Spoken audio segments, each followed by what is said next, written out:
Hi friends, welcome to Sangavi சமையல். இன்னைக்கு வந்து ஒரு நான்வெஜ் ரெசிபி தான் உங்க கூட செஞ்சு காட்ட போகிறேன். மட்டன் பிரியாணி தான் நம்ம வந்து இன்னைக்கு பார்க்க போகிறோம். என்னோட ஸ்டைலில் மட்டன் பிரியாணி எப்படி செய்யலான்னு வாங்க பார்க்கலாம்.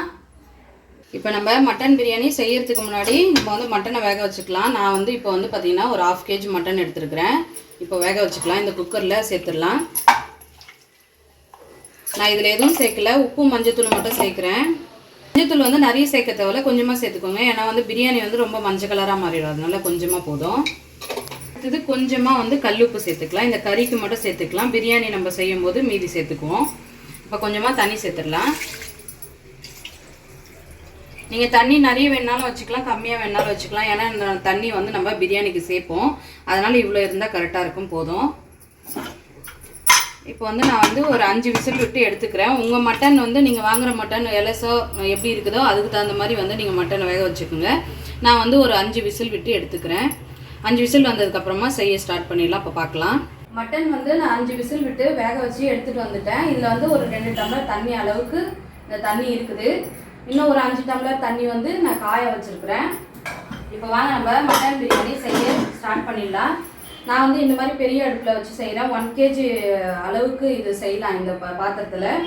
இன்றைக்கி நான் செய்யக்கூடிய அளவு வந்து பார்த்திங்கன்னா 1 kg அளவு தான். நான் வந்து ரைஸ் வந்து ஒரு 3/4 கிலோ, மட்டன் வந்து ஒரு 1/2 கிலோ எடுத்துருக்கிறேன்.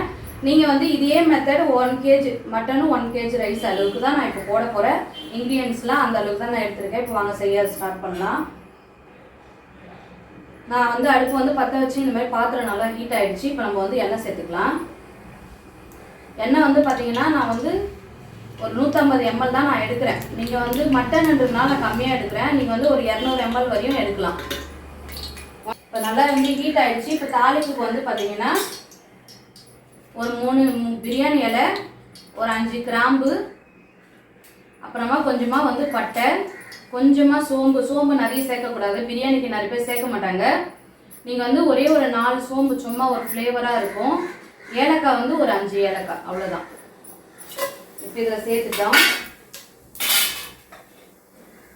1 kgக்கு வந்து ஒரு 400 கிராம் வெங்காயம், 400 கிராம் தக்காளி, கொஞ்சமாக ஒரு கையளவுக்கு வந்து புதினா, கொத்தமல்லி, ஒரு 4 பச்சை மிளகாய்.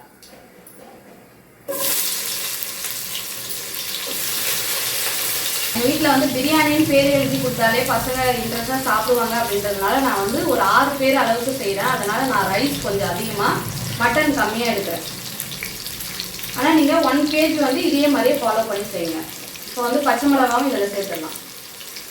இந்த வெங்காயம் வந்து நல்லா வந்து ப்ரௌனாக வந்து வதங்கி வரணும். பிரியாணியில் வந்து பார்த்திங்கன்னா வெங்காயம் நல்லா வதங்கினதுக்கப்புறம் தான் அடுத்த பொருள் சேர்க்கணும். வெங்காயம் நல்லா ப்ரௌனிஷாக வதங்குற அளவுக்கு நம்ம நல்லா வதக்கி எடுத்துக்கலாம். இப்போ நல்லா வந்து வெங்காயம் நல்லா ப்ரௌனாக இந்த மாதிரி நல்லா வதங்கி வந்துடுச்சு. இந்த ஸ்டேஜில் வந்து நம்ம கட் பண்ணி வச்சுருக்கிற புதினாவும் கொத்தமல்லியும் சேர்த்துக்கலாம். நான் ஒரு கையளவுக்கு எடுத்துருக்கிறேன் ரெண்டுமே. அது ஒரு கையளவு, கொத்தமல்லி ஒரு கையளவு, புதினா ஒரு கையளவு.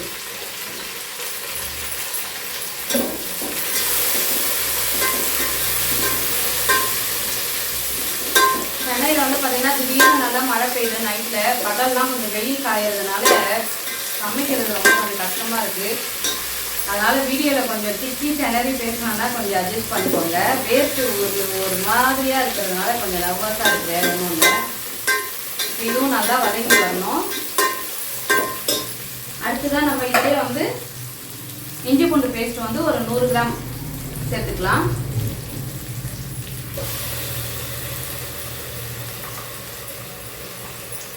இப்போ இந்த இஞ்சி பூண்டு பேஸ்ட்டும் நல்லா ராஸ்மல் போகிற அளவுக்கு நல்லா வதக்கிடுங்க. இப்போ இது கூடவே வந்து நம்ம தக்காளி சேர்த்துடலாம். ஏன்னா அடி பிடிக்காம இருக்கணும், அதனால இப்பயே நம்ம தக்காளி சேர்க்கும் போது நல்லா வதங்கி வந்துடும்.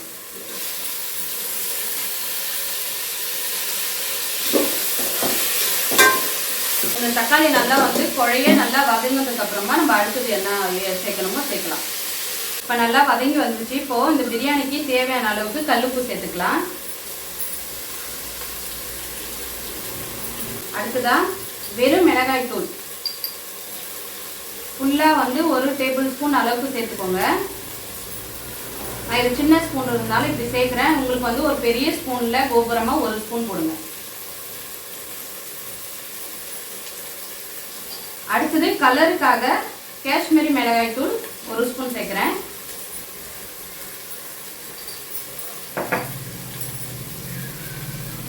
இதுலேயே வந்து தயிர் வந்து ஒரு 75 கிராம் சேர்த்துக்கோங்க.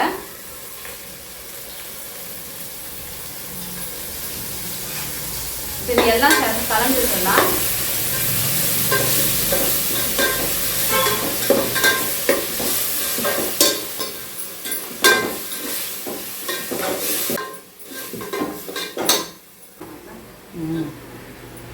இப்போ அடுத்ததான் நம்ம வேக வச்சிருந்த மட்டனை சேர்த்துக்கலாம். அதை தண்ணியோட அப்படியே சேர்த்துருங்க.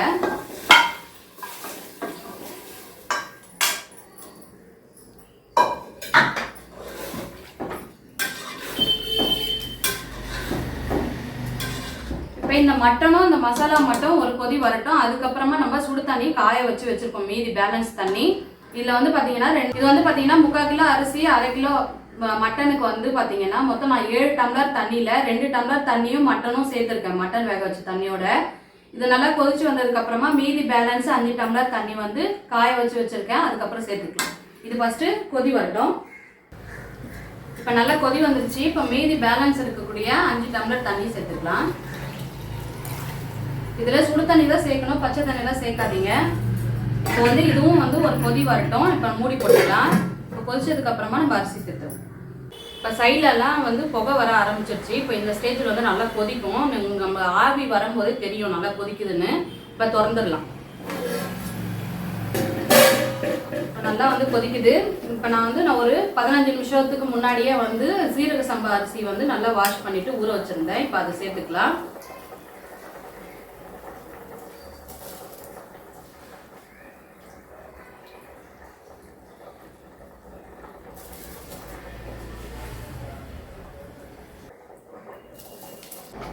நம்ம அரிசி சேர்த்தாச்சு. நல்லா வந்து மிக்ஸ் பண்ணிடலாம்.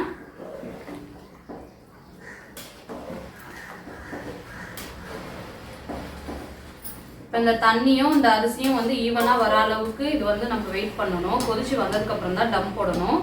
நம்ம இப்பயே வந்து டம் போட்டுட்டோம்னா அப்புறம் அது ரொம்ப குழைவாக இருக்கும். அதனால வந்து நீங்கள் இந்த தண்ணியும் இந்த அரிசியும் வந்து கொஞ்சம் ஈவனாக இப்படி அழுத்தினா மட்டும்தான் தண்ணி மேலே வரணும். அந்த அளவுக்கு வந்து வர வரையும் நம்ம வெயிட் பண்ணுவோம். இப்போ இது நல்லா கொதிக்கட்டும். இப்போ தண்ணியும் அரிசியும் வந்து பார்த்தீங்கன்னா கொஞ்சம் ஈவனாக வந்துருச்சு. இப்போ இந்த டைமில் வந்து லெமன் சேர்த்துக்கலாம். நீங்கள் லெமன் வந்து லாஸ்ட்டாக இந்த மாதிரி சேர்க்கும் போது நல்லாயிருக்கும். ஃபஸ்ட்டே ரொம்ப நேரம் கொதிக்க விட்டிங்கன்னா அது டேஸ்ட் மாறிடும். அதனால நான் லாஸ்ட்டாக சேர்த்துக்கிறேன். இது சின்ன லெமனுன்றதுனால நான் ஒரு லெமன் சேர்த்துக்கிறேன்.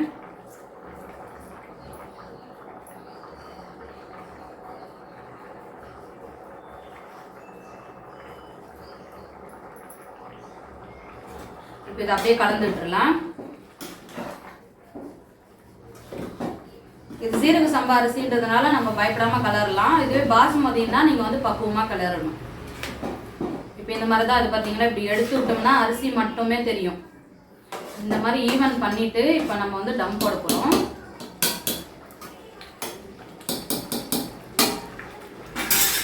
அதுக்கு என்ன பண்ணணும்னா இப்போ இந்த பாத்திரத்தை வந்து கீழே இறக்கி வச்சிடலாம்.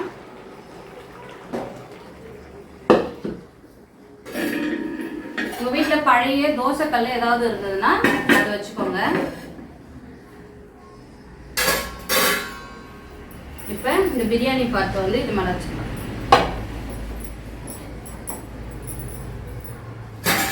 நம்ம மூடி போட்டு நீங்கள் இந்த இஞ்சி பூண்டு இடிக்கிற கல் இல்லை ஏதாவது தண்ணி இந்த மாதிரி வெயிட்டை வந்து தூக்கி இது மேலே வச்சுருங்க. இப்போ வந்து பார்த்தீங்கன்னா ஹையில் வந்து ஒரு 10 நிமிஷமோ லோவில் வந்து ஒரு 10 நிமிஷமும் டம் போட்டு நம்ம பிரியாணி ரெடி ஆகிடும். இப்போ ஒரு ஹையில் வந்து ஒரு 10 நிமிஷம் விட்டு அப்புறம் சிம் பண்ணி வச்சுருங்க. கேஸை வந்து ரொம்ப சிம்மில் வந்து ஒரு 10 நிமிஷம் வச்சுருங்க. அதுக்கப்புறம் ஒரு 5 நிமிஷம் டிஸ்டர்ப் பண்ணாதீங்க. பிரியாணி ரெடி ஆனதுக்கப்புறமா நம்ம பார்க்கலாம். இதுக்கு மொத்தம் டைமிங் வந்து பார்த்தீங்கன்னா ஒரு 25 நிமிஷம் நீங்கள் அப்படியே விட்டீங்கன்னா சூப்பராக இருக்கும். நம்ம 25 நிமிஷத்துக்கு அப்புறமா பார்க்கலாம். ஃப்ரெண்ட்ஸ், நம்ம 25 மினிட்ஸ் வந்து வச்சுருந்தோம். 25 நிமிஷம் ஆயிடுச்சு. நான் ஆஃப் பண்ணி அப்படியே விட்டுட்டேன். இப்போ வந்து நம்ம டம் வந்து உடைச்சிக்கலாம். நல்லா டம் ஆயிடுச்சு. நான் ஆஃப் பண்ணி அப்படியே விட்டுருந்தேன். இப்போ தான் நான் வந்து கிளறி விடுறேன். சூப்பராக உதிரியாகவே நல்லா வந்திருக்குது.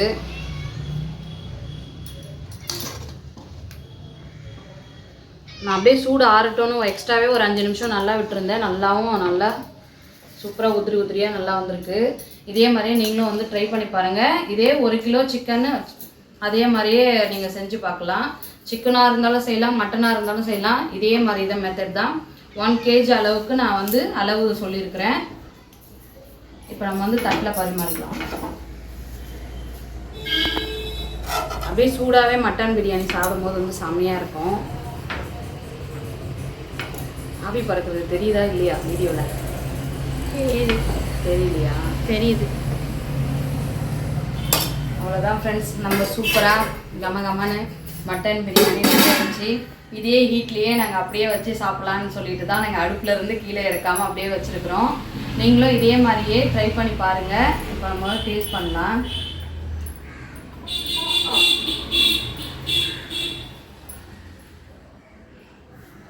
மட்டனும் பார்த்தீங்கன்னா இங்கே பாருங்க